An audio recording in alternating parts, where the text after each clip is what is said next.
Hello viewers, welcome to AK Info in Tamil. இன்னைக்கு நம்மளுடைய சேனல்ல என்ன இன்ஃபர்மேஷனை பத்தி பார்க்க போறோம்னா ஃபர்ஸ்ட் கிராஜுவேட் சர்டிபிகேட் முதல் தலைமுறை பட்டதாரிக்கான சான்றிதழ் வந்து யாருக்கெல்லாம் யூஸ் ஆகுது. +2 முடிச்சு இப்போ ரிசல்ட் வந்துருச்சு. அடுத்தடுத்து எல்லாரும் வந்து காலேஜ்ல அட்மிஷன் போட்டுட்டு இருக்காங்க. சைடுல பாத்தீங்கன்னா ஃபர்ஸ்ட் கிராஜுவேட் சர்டிபிகேட் வந்து அப்ளை பண்றாங்க. இப்போ இது அப்ளை பண்ணும்போது பாத்தீங்கன்னா இதனால யூசேஜ் என்னன்னு சொல்லிட்டு நிறைய பேர் கேட்கறாங்க. அதாவது பிஇ படிக்கக்கூடிய ஸ்டூடெண்ட்ஸ் வந்து கவுன்சிலிங் போறாங்க, அவங்களுக்கு ஹெல்ப்ஃபுல்லா இருக்கும், ஃபீஸை வந்து கம்மி பண்றாங்க. சரிங்களா? ஸோ இப்போ ஆர்ட்ஸ் சயின்ஸ் படிக்கிறவங்க வந்து என்ன பண்ணணும், ஸோ +2 முடிச்சு வேற டிபார்ட்மெண்ட் போறவங்க வந்து இது எடுக்கலாமா அப்படின்னு சொல்லிட்டு ஏகப்பட்ட கொஸ்டின் கேட்கறாங்க. இப்போ ஃபர்ஸ்ட் கிராஜுவேட் சர்டிஃபிகேட்னா என்ன, யாரெல்லாம் விண்ணப்பிக்கணும், அதோட யூசேஜ் என்ன, எப்படி அப்ளை பண்றது, அதை பத்தி தான் நம்ம பார்க்க போறோம். அதுக்கு முன்னாடி நம்ம சேனல் நீங்க புதுசா இருந்தாலோ அல்லது நம்ம சேனலை சப்ஸ்கிரைப் பண்றோம் மறக்காம சப்ஸ்கிரைப் பண்ணுங்க. இப்போ ஃபர்ஸ்ட் கிராஜுவேட் சர்டிஃபிகேட்னா என்னன்னு பாத்தீங்கன்னா முதல் தலைமுறை பட்டதாரி. அதிலே சொல்லிட்டாங்க முதல் தலைமுறை பட்டதாரினா உங்க குடும்பத்துல உங்களுடைய ஃபாதர் குடும்பத்துல இருக்கட்டும், அதாவது ஃபாதரோடைய ஃபேமிலியா இருக்கட்டும் அல்லது மதருடைய வாப்பா அம்மாவுடைய ஃபேமிலியில குடும்பத்துல வந்து யாருமே டிகிரி கோர்சஸ் படிச்சிருக்க கூடாது. அதாவது பிஎஸ்சியோ அல்லது வந்து பிஇஓ இந்த மாதிரி எந்த ஒரு ப்ரொஃபஷனல் கோர்ஸ் சொல்லுவாங்கல்ல அது எதுவுமே படிச்சிருக்க கூடாது.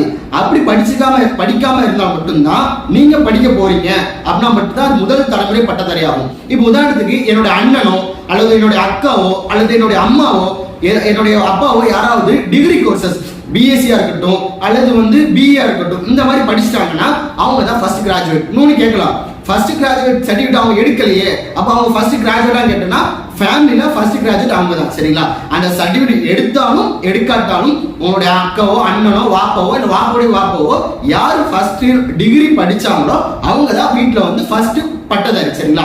முதல் தலைமுறை பட்டதாரி. நீங்க வந்து ரெண்டாவதா வருவீங்க. அதனால நீங்க வெரிஃபை பண்ணும் போதே எப்படி கேட்பாங்கன்னா உங்களுடைய வாப்பாவுடைய வாப்பாவா இருக்கட்டும், அம்மாவா இருக்கட்டும், இந்த ஃபேமிலியுமே யாரும் படிச்சிருக்க கூடாது, உங்க அண்ணனோ தம்பியோ படிச்சிருக்க கூடாது. சரிங்களா? சோ ஃபர்ஸ்ட் கிராஜுவேட்டை பொறுத்த வரைக்கும் உங்க குடும்பத்துல நீங்களா இருந்தா மட்டும்தான் அப்ளை பண்ண முடியும். இது ஒண்ணு. சோ இது யூசேஜ்னு பாத்தீங்கன்னா டிகிரில வந்து பாத்தீங்கன்னா பிஎஸ்சி அதாவது பிஇ கோர்சஸ்ல வந்து இன்ஜினியரிங் எடுக்கக்கூடிய ஸ்டூடெண்ட் வந்து கவுன்சிலிங் அப்ளை பண்ணும்போது இந்த ஃபர்ஸ்ட் கிராஜுவேட் சர்டிஃபிகேட் இருக்கும் பட்சத்துல அவங்களுக்கு 20,000 வரைக்கும் அமௌண்ட் கம்மி பண்ணி கொடுக்குறாங்க. சரிங்களா? ஏன்னா அவங்க முதல் தலைமுறை பட்டதாரி, அவங்க படிச்சுட்டு வராங்கன்னு சொல்லிட்டு. ஸோ இப்போ நார்மல் ஸ்டூடெண்ட்க்கு இவங்களுக்கும் பார்த்தீங்கன்னா ஃபர்ஸ்ட் கிராஜுவேட் இருந்தால் ஃபீஸை கம்மி பண்ணுறாங்க. காமனாக நீங்கள் கவுன்சிலிங் போறீங்க, என்ன கவுன்சிலிங் இருந்தாலும் சரி கண்டிப்பாக ஃபீஸை கம்மி பண்ணுறாங்க. இப்போ நார்மலாக ஆர்ட்ஸ் அண்ட் சயின்ஸ் படிக்கக்கூடியவங்க பிஎஸ்சியாக இருக்கட்டும் பிஏ இருக்கட்டும் இந்த மாதிரி படிக்கக்கூடியவங்க வந்து இந்த கவுன்சிலிங் உதவுமா, இந்த சர்டிஃபிகேட் நாங்கள் எடுக்கணுமா, இது எப்படி உதவும் அப்படின்னு சொல்லி தான் பார்க்க போகிறோம். முக்கியமாக ஆர்ட்ஸ் அண்ட் சயின்ஸ் காலேஜ். ஏன்னா எல்லாத்துக்குமே தெரிஞ்ச ஒரு விஷயம் என்னன்னா இன்ஜினியரிங் பிஇ ஸ்டூடெண்ட் வந்து கவுன்சிலிங் போனா ஃபர்ஸ்ட் கிராஜுவேட் சர்டிஃபிகேட் இருக்கும் பட்சத்துல அவங்களுக்கு வந்து ஃபீஸை வந்து கம்மி பண்றாங்க. ஸோ ஆர்ட்ஸ் அண்ட் சயின்ஸ் கம்மி பண்ணணுமே அப்படின்னு சொல்லி கேட்டீங்கன்னா நானுமே வந்து என்னது ஆர்ட்ஸ் அண்ட் சயின்ஸ்ல பிஎஸ்சி தான் படிக்க போறேன். எனக்கும் வந்து பாத்தீங்கன்னா ஃபர்ஸ்ட் கிராஜுவேட் தான். அப்போ எனக்கு என்ன வழி அப்படின்னு கேட்டீங்கன்னா உங்களுக்கு நிறைய வழிகள் இருக்கு. அந்த வழியை நான் ஸ்டெப் பை ஸ்டெப்பா சொல்றேன். ஃபர்ஸ்ட் பாத்தீங்கன்னா +2 முடிச்சிட்டாலே நீங்க என்ன பண்ணுங்கன்னா ஃபர்ஸ்ட் கிராஜுவேட் சர்டிஃபிகேட் அப்ளை பண்ணிருங்க. எதனால சொல்றேன்னா காலேஜ்ல வந்து ஒரு சில ஸ்காலர்ஷிப் கொடுப்பாங்க. மத்திய அரசாங்கத்திற்கு கொடுக்கக்கூடிய ஸ்காலர்ஷிப்பா இருக்கட்டும், மாநில அரசாங்கத்திற்கு கொடுக்கக்கூடிய ஸ்காலர்ஷிப்பா இருக்கட்டும், ஒரு சில குறிப்பிட்ட ஸ்காலர்ஷிப் வந்து ஃபர்ஸ்ட் கிராஜுவேட்டா இருந்தா என்ன பண்ணுவாங்கன்னா அவங்களுக்கு முன்னுரிமை கொடுப்பாங்க. மெட்ராஸ் யூனிவர்சிட்டி கீழே இருக்கக்கூடிய ஆட்டோனமஸ் காலேஜ்ல பாத்தீங்கன்னா ஒரு இலவச ஸ்கீம் இருக்கு.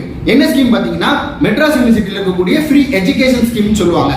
இந்த ஸ்கீம்ல பாத்தீங்கன்னா நிறைய கேட்டகரியில வராங்க. இதுல ஒன் ஆஃப் த கேட்டகரி என்னன்னு பாத்தீங்கன்னா ஃபர்ஸ்ட் கிராஜுவேட்டா இருந்தீங்கன்னா உங்களுக்கு வந்து என்ன பண்றாங்கன்னா ஃபீஸை வந்து கம்மி பண்ணி ஃப்ரீ ஸ்கீம்ல கொடுக்குறாங்க.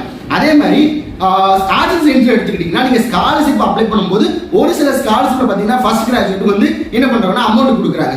அப்போ நீங்க +2 முடிச்சிட்டீங்க, நீங்க டிகிரி ப்ரொஃபஷனல் கோர்ஸ் நீங்க பண்ண போறீங்கன்னா கண்டிப்பா என்ன பண்ணுங்கன்னா ஃபர்ஸ்ட் கிராஜுவேட் அப்ளை பண்ணி வச்சிருங்க. அது உங்களுக்கு யூஸ் ஆகும் செய்யலாம், ஒரு சில நேரங்களில் யூஸ் பண்ணாமலே இருக்கலாம். சரிங்களா? ஆனா என்ன பண்ணிருங்கன்னா ஃபர்ஸ்ட் கிராஜுவேட் சர்டிஃபிகேட் வந்து நீங்க அப்ளை பண்ணி வச்சுக்கோங்க. இதை அப்ளை பண்ற வீடியோ வந்து நான் கடைசியில வந்து என்ன பண்றேன்னா டிஸ்கிரிப்ஷன்ல வந்து நான் லிங்க் கொடுக்குறேன். அது கடைசியா எப்படி அப்ளை பண்றேன்னு நான் சொல்றேன். ஷார்ட் அண்ட் ஸ்வீட்டா சொல்றேன். லிங்க் வந்து நான் டிஸ்கிரிப்ஷன்ல கொடுக்குறேன். ஆல்ரெடி நம்ம போட்டிருக்கோம் அது எப்படி அப்ளை பண்றதுன்னு சொல்லிட்டு. சரிங்களா? இப்போ வந்து ஃபர்ஸ்ட் கிராஜுவேட் சர்டிஃபிகேட் நம்ம என்ன தெரிஞ்சிருச்சு. ஆர்ட்ஸ் அண்ட் சயின்ஸுக்கு கண்டிப்பா யூஸ் ஆகும். சரிங்களா? அது எப்படி யூஸ் ஆகும்னா ஸ்காலர்ஷிப் மூலமா ஃப்ரீ ஸ்கீம் மூலமா யூஸ் ஆகும். அப்படி இல்லை இப்போ வந்து நான் வந்து பேராமெடிக்கல் கோர்ஸ் எடுக்கணும்னா ஒரு சில கவுன்சிலிங்ல வந்து அது கேட்கறாங்க. அப்படி கேட்கும் பட்சத்தில் அது உங்களுக்கு யூஸ் ஆகும். சரிங்களா? இப்போ இதுல கூடுதலா என்ன கேட்கறாங்கன்னா அப்ளை பண்ணும்போது இந்த அப்ளை பண்றது ஹவு டு அப்ளை நான் வீடியோ போட்டிருக்கேன். அந்த வீடியோல பாத்தீங்கன்னா நிறைய பேர் ஒரு சந்தேகம் ரிப்பீட்டடா கேட்கறாங்க. எங்களோட பேரண்ட் படிக்கல, எங்களோட பேரண்ட் இல்ல அப்படின்னா என்ன பண்ணணும் அப்படின்னு சொல்லி கேட்கறாங்க. ஒரு பண்ண, அதாவது பேரண்ட் இல்ல, அப்படி உங்க பேரண்ட் படிக்கலன்னா செல்ஃப் டிக்ளரேஷன் ஃபார்ம் சொல்லுவாங்க சரிங்களா. அந்த ஃபார்ம் நீங்க வந்து அப்ளை பண்ணக்கூடிய சென்டர்ல கேட்டாலே தருவாங்க. நீங்க பேரண்ட் இல்லாட்டாலும் பிரச்சனை இல்லை, அப்படி இல்லைன்னா நீங்க வந்து அவங்க படிக்கட்டாலும் ப்ரூஃப் என்னன்னா செல்ஃப் டிக்ளரேஷன் ஃபார்ம் தான். அந்த ஃபார்ம் நான் வீடியோல சொல்லியிருப்பேன். அந்த இந்த மாதிரி தகவல் சொன்னா கூட போதும் சரிங்களா. பேரண்ட் இல்லை நான் அப்ளை பண்ண போறேன்னு சொன்னா அவங்க வந்து என்ன பண்ணுவாங்க, அதுக்கான ஸ்டெப் வந்து அவங்க எடுத்துப்பாங்க. ஸோ பேரண்ட் இல்லை அப்படின்னு சொல்லி நீங்க கேட்க வேண்டாம். நீங்க இ-சேவை மையத்தில் போனீங்கன்னா பேரண்ட் இல்லைனாலும் அவங்க என்ன பண்ணணும் அதுக்கான ப்ராசஸ் ஃபைனலா ஃபர்ஸ்ட் கிராஜுவேட் சர்டிஃபிகேட் வந்து ஆர்ட்ஸ் அண்ட் சயின்ஸ் படிக்கிறவங்க எடுக்கலாம். பிஎஸ்சியில் வந்து என்ன குரூப் எடுக்கணும் லைக் பண்ணிக்கோங்க, உங்க ஃப்ரெண்ட்ஸுக்கு மறக்காம ஷேர் பண்ணுங்க. நம்ம சேனலை இதுவரைக்கும் நீங்க சப்ஸ்கிரைப் பண்ணா மறக்காம சப்ஸ்கிரைப் பண்ணிக்கோங்க. தேங்க்ஸ் ஃபார் வாட்சிங்.